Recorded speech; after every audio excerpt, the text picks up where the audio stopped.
écouter une fois de plus cette réaction en ce qui concerne ce communiqué conjoint de ces trois États, le Burkina Faso, le Mali, mais aussi le Niger. On le rappelle, pour ceux qui nous rejoignent à l'instant, qui ont décidé de claquer la porte à la CEDEAO.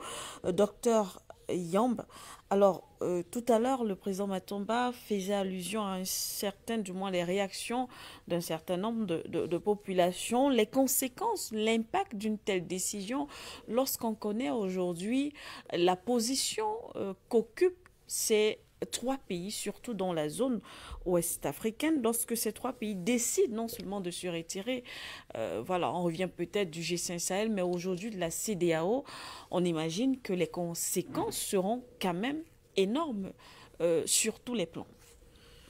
Mais écoutez, madame, il est évident que ça va être une recomposition profonde de toute la région. Oui. Parce que ce qui change là n'est pas seulement quelque chose de politique, mais aussi quelque chose de territorial. Ce qui change, c'est également si vous voulez, la séparation entre des populations qui sont identiques de tous les côtés des frontières. Et l'impact sur ces populations est extrêmement important. Parce que quand vous regardez la frontière entre le Niger et le Nigeria, c'est difficile de voir ces familles Haoussa particulièrement qui sont de deux côtés de la frontière. Quand vous regardez, quelles que soient les frontières que vous prenez, les frontières qui sont entre le Burkina et la Côte d'Ivoire, etc., ça va créer effectivement des problèmes. Mais les principes au nom desquels ce retrait se fait sont rappelés d'ailleurs, et il y en a deux. Le premier que je retiens et qui est le plus intéressant, c'est celui du panafricanisme. Le panafricanisme, c'est la solidarité. C'est d'abord ça. On a tendance à oublier et à faire de très grands discours, mais le panafricanisme tel que conçu par Garvey et ses amis, c'était la solidarité du peuple noir. Oui. Et là, que les chefs d'État de ces trois pays, le Burkina, le Mali, le Niger, rappellent que la CEDEAO a agi contre le panafricanisme, ça veut dire que ces gens-là ont agi en refusant toute solidarité. Et on a très bien vu que le Mali, le Niger, le Burkina, évidemment, étaient confrontés à des hordes de mercenaires qu'on appelle pudiquement des terroristes. Et ces mercenaires de la prédation internationale ont tellement déstabilisé ces pays qu'à un moment donné, le Mali, vous vous en souvenez, était pratiquement coupé en deux. Tout à fait. Puisqu'on a vu le chef d'État qui donnait les ordres à la CEDEAO recevoir un président malien à Kidal. C'était inédit, mais ça rappelait l'OCRS, lorsque la France voulait créer un grand département qui regrouperait le Sahel et le Sahara.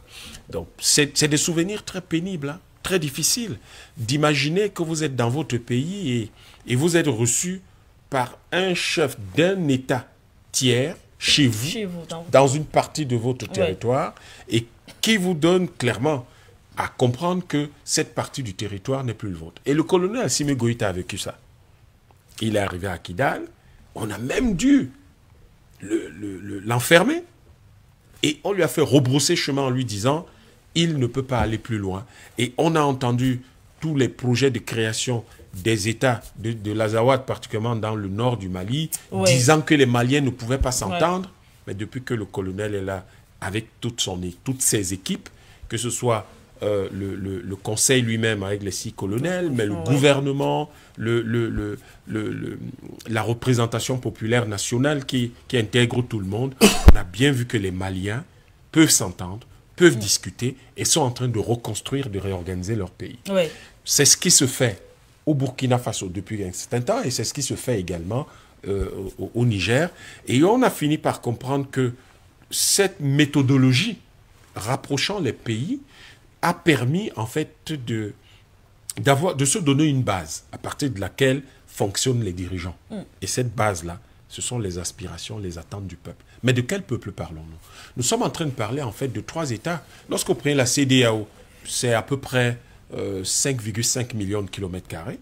C'est autour de 410-450 millions d'habitants. Mais les 3 pays, et ça, un PIB qui tourne autour de 750 milliards de dollars en PPA, parité de pouvoir d'achat. Lorsque vous prenez les trois pays, Burkina, Mali, Niger, vous avez à peu près 70 millions d'habitants, donc ce n'est pas grand-chose. Mais ça représente à peu près un sixième, disons un septième de la population, un sixième, un septième de la population de la CEDEAO. Mais c'est quand même 2 millions, presque 2 millions et demi de kilomètres carrés. Donc ça représente près de la moitié de la superficie de la CEDEAO. Sur le plan économique, ça représente à peu près 120 milliards de dollars de PIB. Si vous avez 70 millions d'habitants et vous avez 120 milliards de dollars de PIB, c'est quand même un ratio beaucoup plus important parce que vous avez 1800 dollars de PNB, donc de produits PIB par habitant. Et de l'autre côté, vous avez quelque chose de beaucoup plus important qui va chercher à plus de 2000. Donc, sérieusement, ces trois pays auront une meilleure qualité de vie que les autres. D'ailleurs, quand vous observez la qualité de vie de ces trois pays par rapport au reste de la CEDEAO, c'est nettement meilleur. Donc, il faut imaginer que sur le plan économique, ces gens-là, toute leur assurance leur viennent de l'économie. Des gens vont vous dire, mais ils n'ont pas accès à la mer. Le Kazakhstan n'a pas accès à la mer. Autant que je le sache, le Kazakhstan est un pays très développé. Le Turkménistan n'a pas accès à la mer. C'est un pays très développé. Donc, ce n'est pas quelque chose d'extraordinaire. La Hongrie n'a pas accès à la mer, mais la Hongrie est un pays très développé. Donc, ce n'est pas un critère essentiel. C'est un critère, c'est important d'avoir accès à la mer, mais ce n'est pas rédhibitoire pour qu'un pays puisse se développer. Et puis, de l'autre côté, ces pays gardent de très bonnes relations avec la Guinée-Conakry. Et il faut avouer qu'il y a beaucoup de pays dans la CEDEAO. Vous allez voir les fissures qui vont se créer dans bientôt, parce que je ne suis pas sûr que le Bénin s'amusera à laisser le pétrole nigérien être exporté ailleurs. C'est une source de royalty extrêmement importante. Et je crois qu'il y a des pays qui n'ont pas besoin très souvent de faire beaucoup de bruit sur ce qu'ils font, mais on sait que le Sénégal ménage sérieusement ces trois pays à travers la continuité du fonctionnement du MOL 3 du port de Dakar pour permettre au Mali de continuer à s'approvisionner et surtout avec la réhabilitation du chemin de fer Dakar-Bamako. Donc ces pays-là, il leur reste un certain nombre d'ouvertures et l'Algérie a fait amende honorable en disant il permettra d'accéder à la Méditerranée. Et je crois que tout cela va concourir en réalité à créer une remise en cause profonde de la CEDEAO. Et cette chose que les généraux, que ces dirigeants ont mis sur la table, c'est en réalité de provoquer un débat qu'on ne veut pas avoir au sein de la CEDEAO, à savoir, dans sa forme actuelle, dans son fonctionnement actuel, est-ce que c'est une organisation viable? La différence, par exemple, avec la charte du Liptako Gourma, c'est que vous avez quand même, de façon clairement dite, un aspect militaire. Une défense commune. Quand vous regardez la CEDEAO, vous n'avez pas ce type d'aspect. Évidemment, vous comprenez que lorsque la CEDEAO a été lancée, il était difficile à l'époque, compte tenu du contexte, de s'appesantir sur un tel aspect. Mais les Foucault ont pris la place avec le temps et ont su rappeler à la CEDEAO à quel point, au Niger, au Mali, au Burkina, à quel point il leur était difficile de pouvoir les soutenir militairement. Mais bizarrement, lorsque les militaires posaient des actes, ils estimaient que là, ils trouvaient subitement le moyen de les rappeler à l'ordre, alors que c'était en violation des textes même de la CEDEAO. Donc, je crois qu'aujourd'hui, lorsqu'on s'appuie sur les éléments d'assurance de l'AES aujourd'hui, lui viennent de sa capacité à se défendre, de sa capacité à se défendre toute seule, grâce à cette plateforme commune de défense qu'ils ont créée avec la charte du Liptako Gourma, et qui reste ouverte à tous les pays intéressés, qui estiment qu'ils n'ont pas à rester des larbins de l'ordre et à continuer à prendre les ordres du président français, qui a déjà du mal à diriger son propre pays, qui sombre de plus en plus dans la misère. Là, on n'en parle pas, mais les grèves qu'il y a en ce moment en Europe, en France, en Allemagne, vont déstabiliser sérieusement l'Europe. Et vous voyez que cette sortie de la CEDEAO, c'est aussi une anticipation des dirigeants de ces pays pour ne pas se retrouver emportés par la débandade, par la dégringolade européenne, dont les conséquences sur un certain nombre de pays africains qui lui sont inféodés vont se sentir bientôt.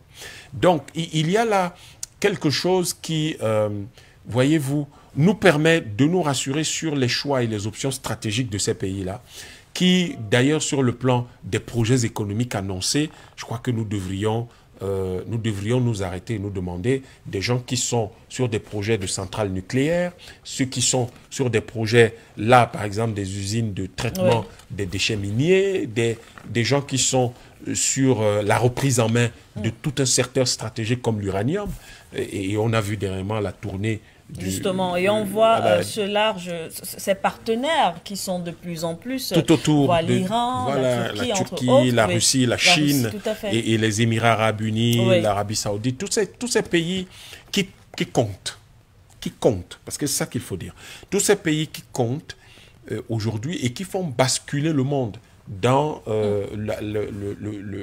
l'option multipolaire menée par les BRICS et qui représente quand même aujourd'hui 40% du PIB mondial et un peu autant 45% de la population mondiale, ce qui veut dire le marché le plus grand dans le monde.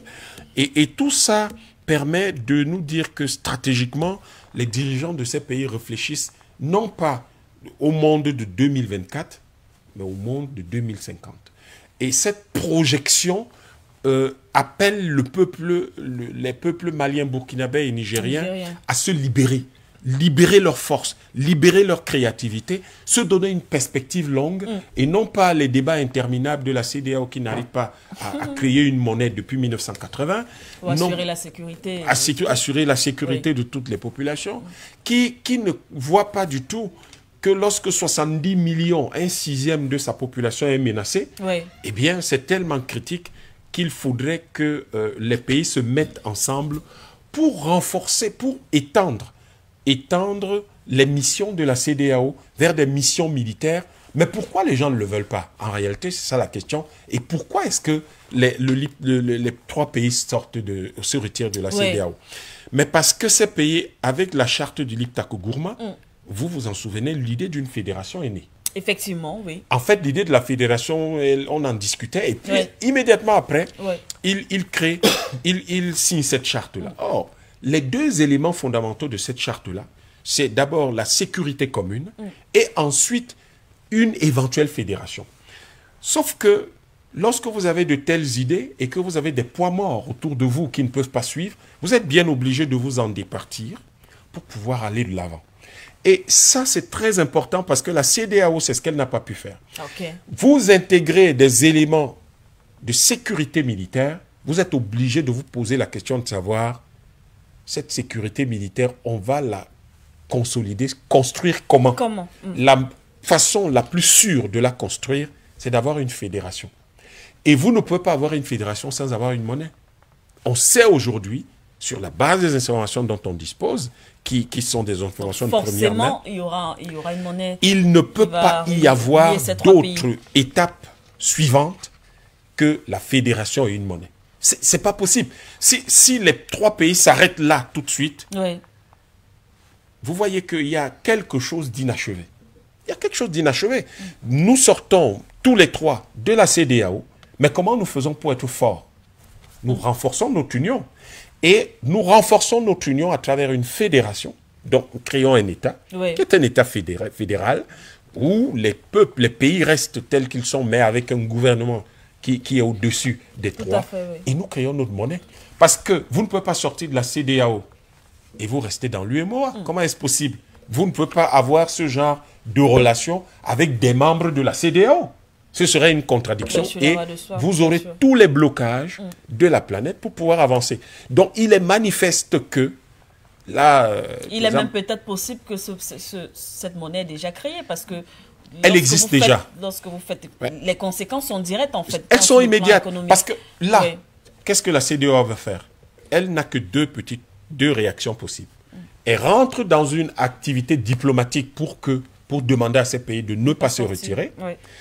Sauf que à ce moment-là, il y a quelque chose d'extrêmement intéressant. Ces pays vont négocier en position de force. Or, la demande minimale qu'elles vont mettre sur la table, c'est de revoir la configuration de la CEDEAO. L'autre aspect, ça peut être de commencer le grand bavardage, comme celui qu'ils ont commencé en menaçant le Niger. Mais au fond, ce bavardage apportera quoi?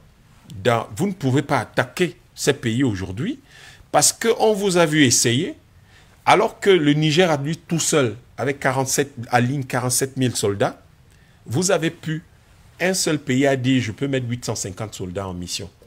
Bon, sauf si on est dans un film de Rambo, où un seul soldat va taper va battre toute une armée. Mais sauf que ce n'est pas le cinéma, là. Oui. C'est la vie réelle et on a vu que la CEDEAO a reculé.